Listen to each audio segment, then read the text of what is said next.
नमस्कार दोस्तों, राम राम। ये कुछ मनोविज्ञान के और शिक्षण शास्त्र के आए हुए क्वेश्चन हैं। चलिए देख लेते हैं। खासतौर से जो DSSB है, KBS है, EMRS है और NBS है, ठीक, उनके लिए काम का है। EMRS प्री में ज़्यादा वेटेज है ना, 50 क्वेश्चन है और 1/3 नेगेटिव है, उसके लिए खास तौर से है। चलिए शुरू करते हैं। स्कूल में निर्देशात्मक नेता निम्नलिखित में से क्या आदेश देता है? बताइए क्या है इसमें। करो जैसा मैं कहता हूँ, हम इस कार्य को शीघ्रता से पूरा करें, मुझे पता है आप ये कर सकते हैं, इसे तत्काल करो। क्या करें इसमें? 85 में एक है, ठीक है। करो जैसा मैं कहता हूँ, ये आंसर है इसमें, करो जैसा मैं कहता हूँ। ये 2-4 क्वेश्चनों को देख चुके हैं पहले। विद्यालय में संस्थानिक योजना से आपका क्या तात्पर्य है? संस्थानिक योजना से आपका क्या तात्पर्य है? स्कूल को निधियाँ प्रदान करने की योजना, यह विद्यालय के चतुर्दिक विकास के लिए बनाई गई संदर्श योजना, समय पर शिक्षकों की नियुक्ति करने संबंधी योजना, खेलकूद की गतिविधियों संबंधित योजना। विद्यालयों में संस्थानिक योजना से आपका क्या तात्पर्य? संस्थानिक। What do you understand institutional plan in school? तो क्या है इसमें? Understand institutional plan in school. तो विद्यालयों में संस्थानिक योजना से आपका क्या तात्पर्य है? स्कूलों को निधियाँ प्रदान करने की योजना,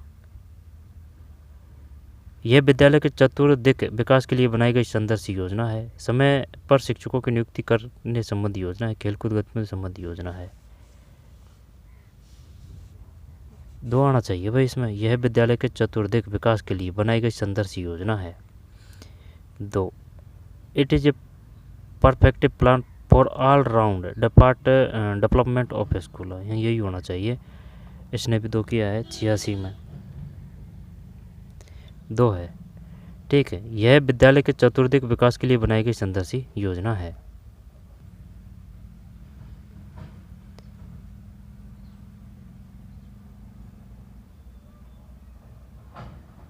आगे चलते हैं। स्कूलों में प्रातःकालीन असेंबली का मुख्य प्रयोजन क्या है? प्रार्थना, एकाग्रता में सुधार, आत्मविश्वास, ये होना चाहिए। देखते हैं इसमें स्कूल से संबंधित सूचना का प्रातःकालीन असेंबली का मुख्य प्रयोजन क्या है? प्रातःकालीन असेंबली 87 में 3 है ना, अपना सही था भाई, ठीक है। ये गुमराह हो गया, इसने 4 किया है। आत्मनुशासन को बढ़ावा देना। स्कूलों में प्रातःकालीन असेंबली का मुख्य प्रयोजन क्या है? आत्मनुशासन को बढ़ावा देना। विद्यालय विकास योजना का क्या उद्देश्य है? What is the objective of school development plan? तो क्या है इसमें? स्कूल में स्वस्थ संगठनात्मक माहौल तैयार करना, विद्यार्थियों की आवश्यकताओं की पूर्ति, विद्यालय विकास योजना, पर्याप्त वित्तीय संसाधनों का प्रावधान करना, स्कूल की अवसंरचना विकसित करना। विद्यालय विकास योजना का क्या उद्देश्य? स्कूल में स्वस्थ संगठनात्मक, यही करते हैं। आवश्यकताओं की पूर्ति, पर्याप्त वित्तीय संसाधन प्रावधान, एक करते हैं। इसने 1 किया है बंदे ने, 88 गलत है भाई, दोनों ही डूब गए। 2 है इसमें। विद्यार्थियों की आवश्यकताओं की पूर्ति, विद्यालय विकास योजना का क्या उद्देश्य है? विद्यार्थियों की आवश्यकताओं की पूर्ति। स्कूलों में अभिभावक अध्यापक संघ PTA का क्या कार्य है? PTA मतलब बोलते हैं क्या? PTA in school. तो what is the role of a parent teacher association PTA in school?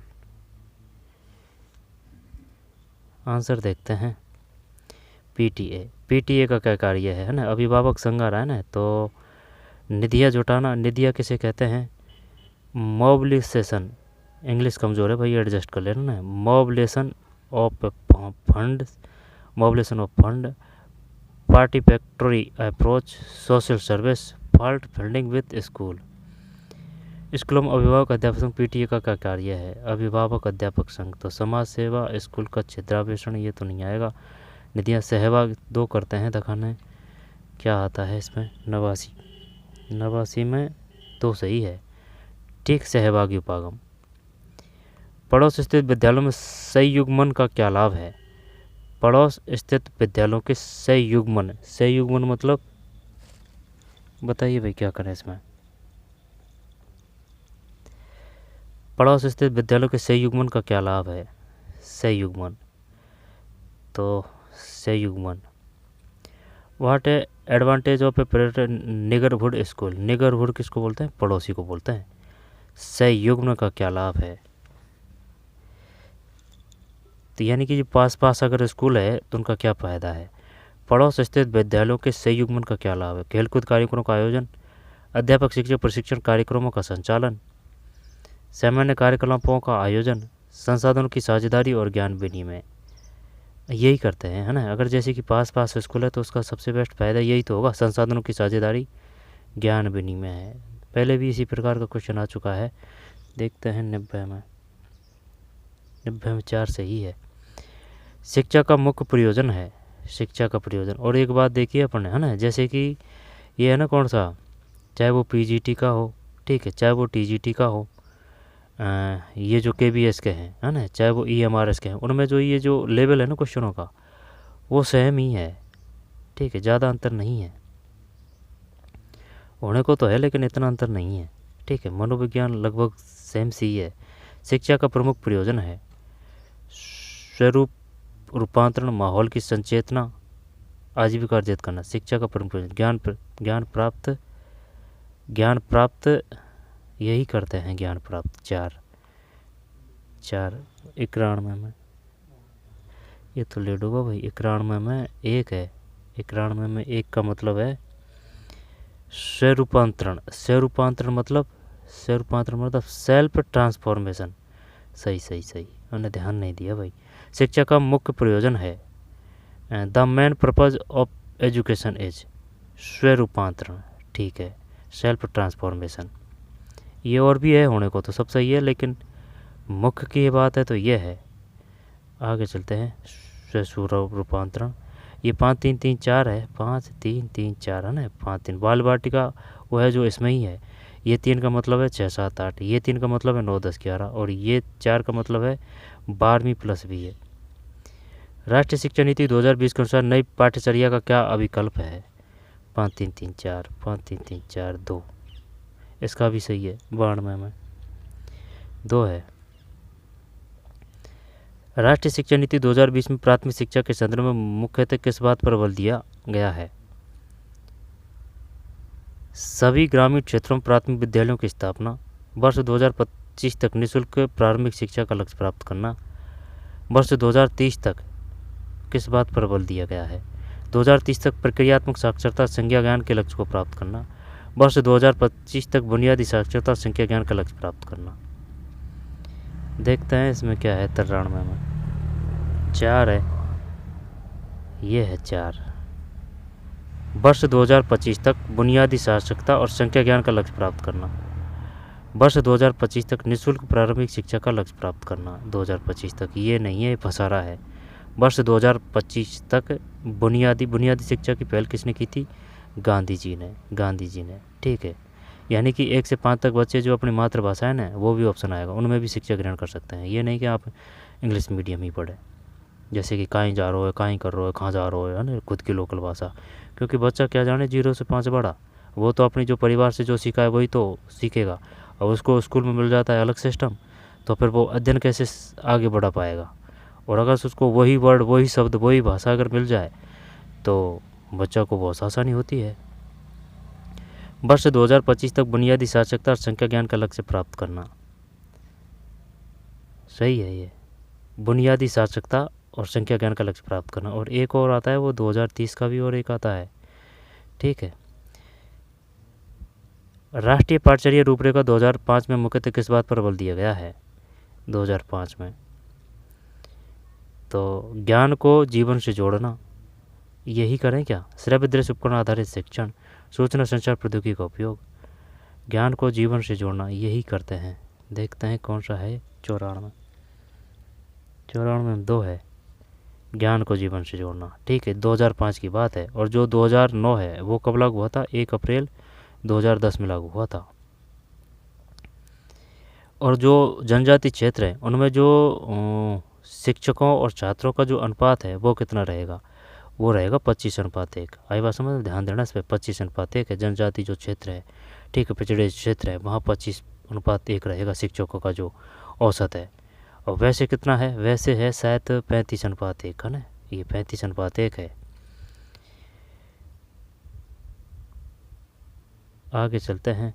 शिक्षा का अधिकार अधिनियम 2009 के अनुसार कोई प्रगतिरोध नहीं की व्यवस्था निम्नलिखित किसके मामले में लागू है? शिक्षा का अधिकार अधिनियम 2009 के अनुसार कोई प्रगतिरोध नहीं है ना। जब ये इसका कहने का मतलब ये है 1 से 8 तक आप कोई भी बच्चे को फेल नहीं कर सकते, ठीक है, या फिर एज के वो है ना उसके हिसाब से भी आप उसको शिक्षा से वंचित नहीं कर सकते, ठीक है, 1 से 8। और ये 1 से 8 जैसे कि 6 से 14 तो जो नॉर्मल वाले बच्चे हैं ना वो है, और जैसे जो 18 है ना जो दिव्यांग है वो 6 से 18 है या 16 है, ये कंफर्म नहीं है, देख लेना भाई है ना 18 है कि 16 है, 18 है कि 16 है, 16 है शायद, 16 है ना, 16 है। कोई प्रगतिरोध नहीं की व्यवस्था निम्नलिखित किसके मामले में लागू है? शिक्षा के अधिकार अधिनियम 2009 के अनुसार कोई प्रगतिरोध नहीं। प्रगतिरोध मतलब ये फेल की बात कर रहा है, फेल्ड, आप फेल नहीं कर सकते, ठीक है। RT एक्ट 2009 नो डिटेंडेंस सिस्टम है ना, तो ग्रेड व्यवस्था इसी वजह से की गई है 8वीं तक। देखते हैं 95 में 3 है 8वीं कक्षा तक। फिर शिक्षक अधिकार अधिनियम 2009 के अनुसार अध्यापकों के लिए प्रति सप्ताह है ना 45 है, ये पहले भी आ चुका है, ये काफ़ी बार क्वेश्चन आ चुका है। अब ये क्वेश्चन है ना चाहे वो रीट हो चाहे वो रीट मेंस हो, ठीक है, रीट मेंस हो है ना, तो सब में आते हैं इस प्रकार के क्वेश्चन, रीट हो या फिर ये 2009 हो 2010 हो 2011 हो, फर्स्ट ग्रेड हो है ना, फर्स्ट ग्रेड सेकंड ग्रेड है ना, तो सब में आते हैं। किसी प्रकार के जो क्वेश्चन है उनको मोड़ा देख के तिलक ना करें, पहले ही पूर्व धारणा ना बनाएं। शिक्षा का अधिकार अधिनियम 2009 के अनुसार अध्यापकों के लिए प्रति सप्ताह न्यूनतम कितने घंटे का शिक्षण कार्य निर्धारित किया गया है? 96 1 है, 45 है। बाल केंद्रित शिक्षा पदबंध सर्वोत्तम किसने प्रतिपादित किया था? बाल केंद्रित जॉन डीवी, जॉन एडम्स और अस्तु स्पेंसर। बाल केंद्रित जॉन एडम्स सब पदबंध सर्वोत्तम किसने, देखते हैं भाई है ना क्या है इसमें। बाल केंद्रित शिक्षा 97 में 4 है, 4 का मतलब जॉन एडम्स है, जॉन एडम्स। बाल केंद्रित शिक्षा पदबंध सर्वोत्तम किसने प्रतिपादित किया था? Was a coined the term first the child centre education. बाल केंद्रित शिक्षा पदबंध सर्वोत्तम किसने प्रतिपादित किया? John Adams. फिर कलकत्ता यूनिवर्सिटी कमीशन के अध्यक्ष कौन थे? बताइए भाई, कलकत्ता यूनिवर्सिटी कमीशन के अध्यक्ष कौन थे? A.O. हुम, MS सैडलर का तो नाम सुना है, MS सैडलर, जिया उल हक और राधाकृष्ण। कलकत्ता सैडलर आयोग, देखते हैं इसमें क्या है ना। 98 में कन्फर्म तो नहीं है कि 98 में 2 ही है भाई, ठीक है, सैडलर है, सैडलर। कलकत्ता यूनिवर्सिटी कमीशन के अध्यक्ष कौन थे? SM सैडलर, ठीक है, SM सैडलर। आगे चलते हैं, SM सैडलर, 1 मिनट। फिर पाठचर्या का मुख्य सिद्धांत क्या है? बताइए भाई, पाठचर्या का मुख्य सिद्धांत क्या है? आनंद का सिद्धांत, बालोन्मुखी सिद्धांत, लचीलेपन का सिद्धांत, छल तो बिल्कुल नहीं आएगा। आनंद हमेशा आनंद भी नहीं आ सकता, ठीक है, पढ़ना भी तो पड़ता है। बालोन्मुखी तो ये ही है, इसमें तो 3 है, ये 99 है जिसमें 3 है। ये क्या है कि इसको टाइम नहीं मिला, इस वजह से ये जल्दीबाजी में कर दिया है इसने। पाठचर्या का मुख्य सिद्धांत है ना, तो ये बालोन्मुखी, ये सही ढंग से नहीं पढ़ पाया इसको। बालोन्मुखी यानी कि ये अगर ये बालोमुखी देता ना तो फिर हो जाता, ये ब्लॉम शब्द कर दिया इसने गुमराह करने के लिए, तो ये करके आ गया बच्चा। तो इस प्रकार की जो गलती है सबसे होती है ये है ना। तो पेपर को ढंग से पढ़ें, टाइम का ध्यान रखें, घड़ी लगा के रखें, प्रैक्टिस करें बार बार, ठीक है। ये लेकिन ये कर देता है बंदा इसको, लेकिन ये नहीं कर पाया क्योंकि टाइम नहीं रहा। लचीलेपन का सिद्धांत, गैर मान्यता प्राप्त विद्यालयों का प्रतिषेध शिक्षा का अधिकार अधिनियम 2009 की किस धारा में सम्मिलित है? गैर मान्यता प्राप्त विद्यालयों, क्या करें भाई सब इसमें बताइए। गैर मान्यता प्राप्त विद्यालयों का प्रतिषेध, ये प्रतिषेध समझ में नहीं आ रही बात, प्रतिषेध। अब जैसे कि मोहम्मद बिन तुगलक है ना, तो एनसीईआरटी मोहम्मद बिन नहीं लगाती है, ठीक है, डायरेक्ट मोहम्मद तुगलक लिखती है। और जो अपनी जो स्टेट बोर्ड की एग्ज़ाम है वो बुक है वो लिखती है मोहम्मद बिन तुगलक, मोहम्मद बिन तुगलक, ठीक है। तो prohibition of a under graduate school in include in which section RT act 2009, वो तो बात तेरी सही है, नहीं ये देखना था किधर गया वो,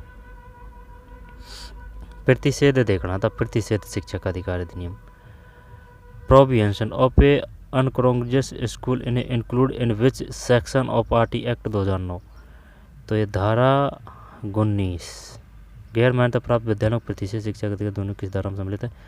धारा क्या ही करा अब इसमें, कुल धारा कितनी है, 28 है या फिर 29 है, शायद 29 है, नहीं धारा शायद 28 है, 28। तो नगर पंचायतों के जो ग्राम पंचायत उनके कार्य कितने हैं, 28 है या फिर 29 है, देख लेंगे, है ना, कंफ्यूज चल रहा है। तो इसमें देखते हैं 100 में 2 है, 100 का 2 का मतलब धारा 19 है। गैर मान्यता प्राप्त विद्यालयों प्रतिषेध धारा 19, धारा 19। स्वतंत्रता समानता का अधिकार वो 17 है, और बस अस्पृश्यता का 17 है, समानता का 14 से 18 है, और जो 19 है वो अभिव्यक्ति की आज़ादी है, 21 है वो प्राण में दैहिक स्वतंत्रता है, 21 ए है वो 6 से जो 14 तक के बच्चे हैं उनको शिक्षा ग्रहण की जाएगी, और जो 32 है वो संवैधानिक उपचार है, तो फिर 32 ए किससे है, और जो अनुच्छेद 44 है वो किससे संबंधित है, वो जैसे कि सम संख्या आ रही है 4-4, तो ये समानता से है। आगे चलते हैं, हिंदी के हैं ये। निम्नलिखित में से पे वर्ण का उच्चारण स्थान है, पे का, पे बोल के देख लीजिए, पे वर्ण, पे पे पे होट आ रहा है, होस्ट है, ओस्ट है। 102 में 4 है, नहीं 102 नहीं, 101 में 2 है, ओस्ट है, ठीक है, ओस्ट, ओस्ट। फिर निम्नलिखित में कौन सा शब्द व्यक्तिवाचक संज्ञा वाला शब्द नहीं है, निम्न में कौन सा शब्द व्यक्तिवाचक संज्ञा वाला शब्द नहीं है, तो मोहन, काशी, यमुना, नदी। कौन सा शब्द व्यक्तिवाचक संज्ञा, व्यक्तिवाचक मतलब जैसे कि अब ये नीम है, नीम का है ना, नीम का वृक्ष, या फिर नीम जाति का जो वृक्ष है ना, तो नीम क्या में आ जाएगा, व्यक्ति, ये जो है ना जाति में आ जाएगा नीम, ठीक है, जाति में आ जाएगा। अब जैसे कि यहाँ पर ये देख लीजिए नदी है, तो नदी किस में आ जाएगा, जाति में आ जाएगा। और अगर उसने दे दी कि भाई भारत की गंगा नदी, तो वो क्या आ जाएगा, फिर व्यक्तिवाचक आ जाएगा। इसी प्रकार नीम, और जैसे कि दे दी मोहन के घर का नीम, तो वो व्यक्तिवाचक में आ जाएगा, है ना। जाति मतलब कैटेगरी, ठीक, सबको लेकर चलता है, व्यक्तिवाचक संज्ञा वाला शब्द नहीं है। तो मोहन, काशी, यमुना, नदी, तो नदी तो है जातिवाचक, यमुना व्यक्तिवाचक है, पर्सनल है, काशी भी पर्सनल है, मोहन भी पर्सनल है ना, नदी, क्योंकि सब नदियाँ आ रही है अब इसमें। तो 2 में 4 है, ठीक है। निम्नलिखित में से संज्ञा और विशेषण की दृष्टि से कौन सा शब्द युग्म असंगत है, संज्ञा और विशेषण। तो जैसे कि संज्ञा किसे कहते हैं, संज्ञा उसे कहते हैं जो किसी व्यक्ति वस्तु स्थान का बोध कराए, उन शब्दों को संज्ञा कहा जाता है ना, किसी व्यक्ति वस्तु स्थान का जो बोध कराए, है ना, उन्हें संज्ञा कहते हैं। तो सर्वनाम किसे कहते हैं, सर्वनाम उसे कहते हैं जो संज्ञा शब्दों के स्थान पर प्रयुक्त किया जाए, उन्हें सर्वनाम कहते हैं। तो विशेषण किसे कहते हैं, संज्ञा प्लस सर्वनाम दोनों की जो विशेषता बताए वो विशेषण है, ठीक है, विशेषण है। तो फिर ये बताइए प्रविशेषण किसे कहते हैं, प्रविशेषण का मतलब है जो विशेषण की भी विशेषता बताए उसे प्रविशेषण कहते हैं। संज्ञा और विशेषण की दृष्टि से कौन सा शब्द युग्म असंगत है, करिए भाई इसमें, संज्ञा और विशेषण की दृष्टि से कौन सा शब्द युग्म असंगत है। तो दया का दयालु, दया का दयालु, ईर्ष्या का ईर्ष्यालु, उत्साह का उत्साही, ईश्वर का ईश्वरत्व, संज्ञा और विशेषण बनाया है इसने, शब्द युग्म असंगत है। दया का दयालु, दयालुता, दयालुता और दयालु, है ना, ठीक है। ईर्ष्या का ईर्ष्यालु, उत्साह का उत्साही, ईश्वर का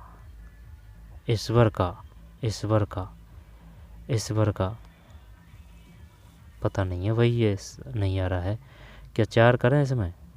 ईश्वर का देखते हैं 3 में क्या है।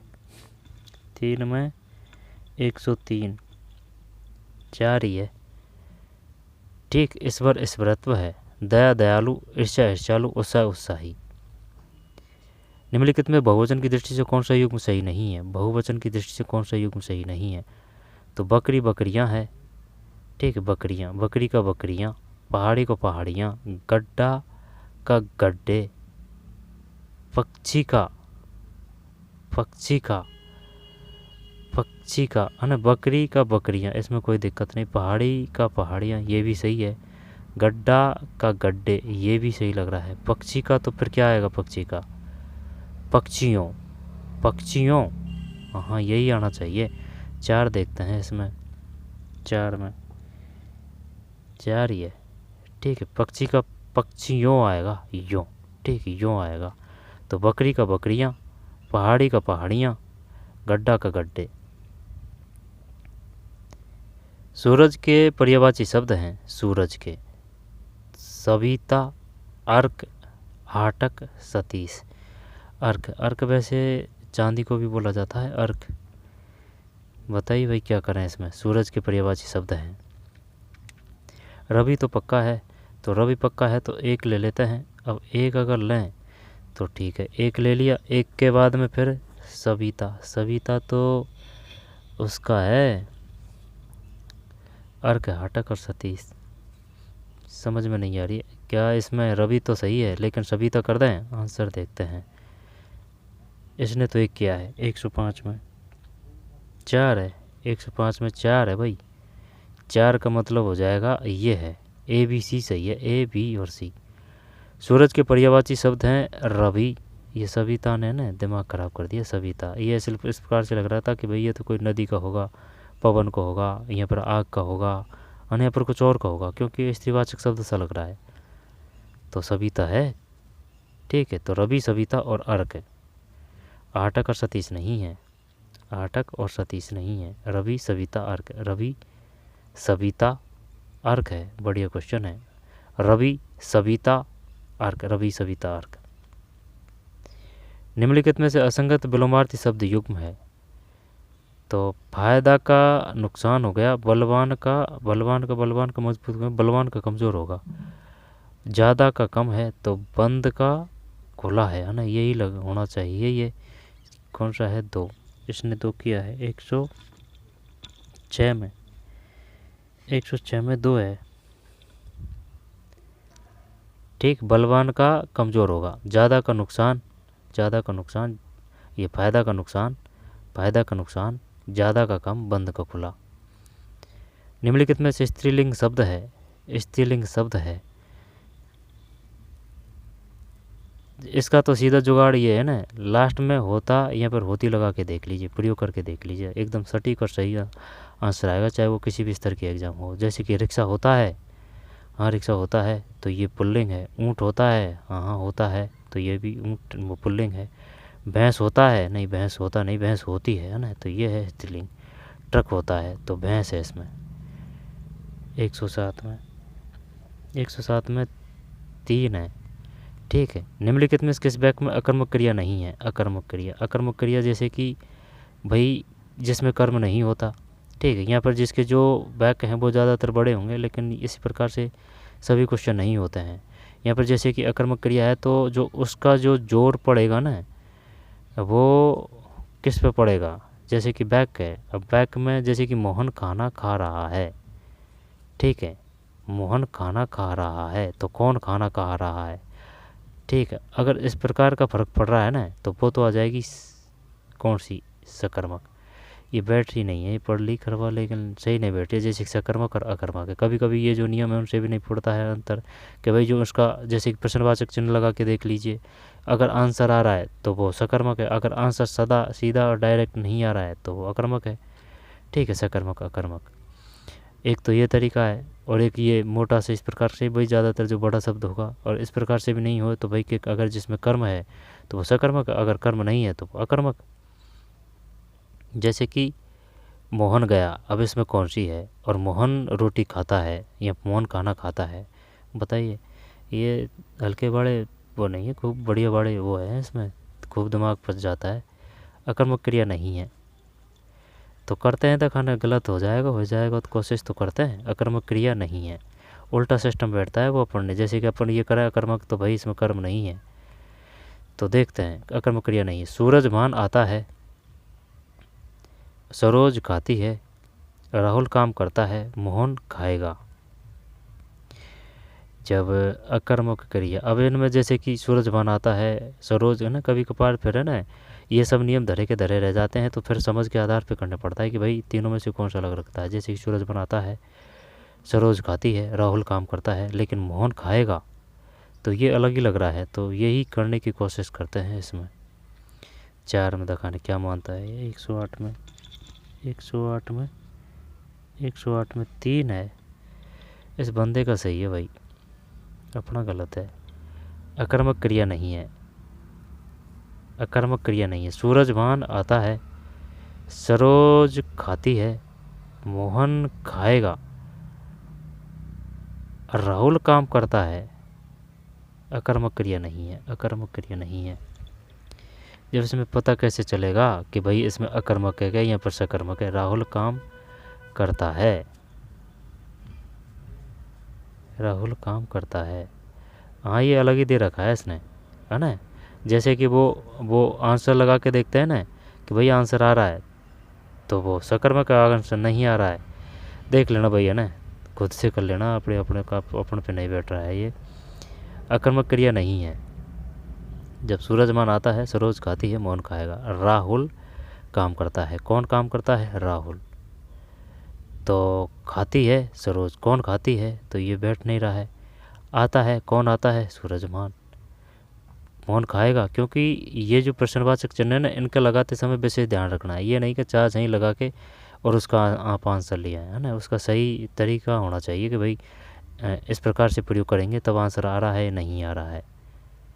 जैसे कि राहुल काम करता है, कि भाई कौन काम करता है? राहुल। इसमें एकदम स्पष्ट हो रहा है। सरोज खाती है, सूरजभान आता है, मोहन खाएगा। दोबारा से देखते हैं, ये है, ठीक है। तो अकर्मक क्रिया नहीं है, अकर्मक क्रिया नहीं है, अकर्मक क्रिया नहीं है। राहुल काम करता है, ठीक है। अब वैसे भी अगर इसमें देखी जाए ना, तो इसमें कर्म हो रहा है कि भाई जो राहुल है वो काम कर रहा है ना, यानी कि एक्टिव है। अब ये सूरजमान आता है, लेकिन ये कब आएगा क्या पता है इसका। सरोज खाती है, तो भाई वो खा थोड़ रही है। अगर इसको कर देते कि सरोज खाना खा रही है, तो फिर ये किसकी हो जाती, किस प्रकार की हो जाती है? ये कर्मक हो जाती है। फिर मोहन खाएगा। दोबारा देखिए, अकर्मक क्रिया नहीं है, तो ये नहीं है। अकर्मक की पहचान क्या है? जिसमें कर्म नहीं है, और जिसका जैसे कि अगर प्रश्नवाचक चिन्ह प्रयोग करके देखें तो उसका आंसर आ रहा है ना, तो क्या वो अकर्मक है? हाँ, वो उल्टा सिस्टम याद हो रहा है ना। अकर्मक है, अगर आंसर आ रहा है तो वो अकर्मक है, आंसर नहीं आ रहा है तो क्या वो सकर्मक है? कुछ ऐसे ही है। और जो ज़्यादातर जो सकर्मक होती है ना, तो उसके जो शब्द मिलेंगे वो छोटे मिलेंगे, अकर्मक के जो बड़े मिलेंगे। ये देख ले, इसका जो बड़ा ही है, जैसे कि आता है, सरोज खाती है, मोहन खाएगा, लेकिन ये बड़ा ही आ रहा है इसका, राहुल काम करता है, ठीक है। यानी कि 2-4 तरीके हैं इनको करने के। और अगर इसी प्रकार से नेवट है तो जो 3 से अलग रख रहा है, जैसे सूरजमान आता है, सरोज खाती है, मोहन खाता है, राहुल काम करता है, तो भाई कौन काम करता है? राहुल। सरोज खाती है, और जैसे कि ये दे देता, अब जैसे कि इसका जोर भी पड़ रहा है ना भाई, कि भाई कौन काम कौन कर रहा है? राहुल। तो क्या है? अकर्मक, अकर्मक, ठीक है। यानी कि जो सकर्मक सा लगता है ना वो अकर्मक है, और जो अकर्मक सा लगता है वो सकर्मक है। कहने का मतलब ये है, आई बात समझ में? वो यही ध्यान रखना है। यानी कि जो सकर्मक सा लगता है ना, तो उसमें तो अकर्मक आएगी, और जिसमें अकर्मक सा लगता है ना, उसमें सकर्मक आएगी। अब ये जैसे कि भाई, जैसे कि कर्म हो रहा है इसमें, राहुल काम करता है तो ना कर्म हो रहा है, लेकिन इसमें अकर्मक है ना, तो ये उल्टा सिस्टम ध्यान रखना है। सूरज बनाता है, सरोज खाती है, मोहन का खाएगा, ये तो है कौन सी? अकर्मक क्रिया नहीं है ना, अकर्मक क्रिया नहीं है, अकर्मक क्रिया नहीं है। जब ये नहीं है, ठीक, राहुल काम करता है, राहुल काम करता है, तो ये सकर्मक है। अगर अकर्मक क्रिया नहीं है तो फिर अकर्मक क्रिया नहीं है, तो ये अकर्मक क्रिया नहीं है, तो क्या ये सकर्मक है? राहुल काम करता है, अकर्मक क्रिया नहीं है, तो क्या ये सकर्मक है? तो फिर क्या ये अकर्मक है? सूरज बनाता है, सरोज खाती है, मोहन खाएगा। दिमाग बचा दिया भाई। निम्नलिखित में से कारक और कारक चिन्ह की दृष्टि से कौन सा युग्म होता? कर्ता ने कर्म को, है ना, कर्म को, कर्ता ने कर्म को करण से द्वारा के अर्थ में, कर्ता ने कर्म करण से द्वारा के अर्थ में, संप्रदान के अलग अर्थ में, संप्रदान के लिए अर्थ में, अपदान के अलग होने के अर्थ में, अधिकरण में पर भी संबोधन नहीं हो। कारक और कारक चिन्ह की दृष्टि से कौन सा युग्म असंगत है? कर्ता ने कर्म को आएगा, करण से द्वारा है, अपदान से अलग होने के अर्थ में आएगा, तो कर्ता ने कर्म को आएगा। देखते हैं इसमें क्या मानता है। 109 में 2 है, ठीक है, कर्म के लिए कर्ता ने कर्म को आएगा इसमें ना,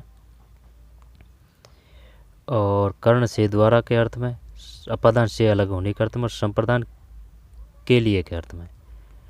जैसे पेंसिल से लिखा जा रहा है, ठीक है, और जो गायक है वो बांसुरी के माध्यम से बजा रहा है, संगीत बजा रहा है ना। ऐसे बच्चे हैं वो साइकिल से स्कूल जा रहे हैं, ठीक है, के लिए के अर्थ में। मैं 8वीं कक्षा में पढ़ता हूँ, बैक में रेखांकित शब्द है। मैं 8वीं कक्षा में पढ़ता हूँ, बैक में रेखांकित 8वीं, तो पुरुष गुण सार्वनेमिक संख्या कर देते हैं। देखते हैं इसमें 10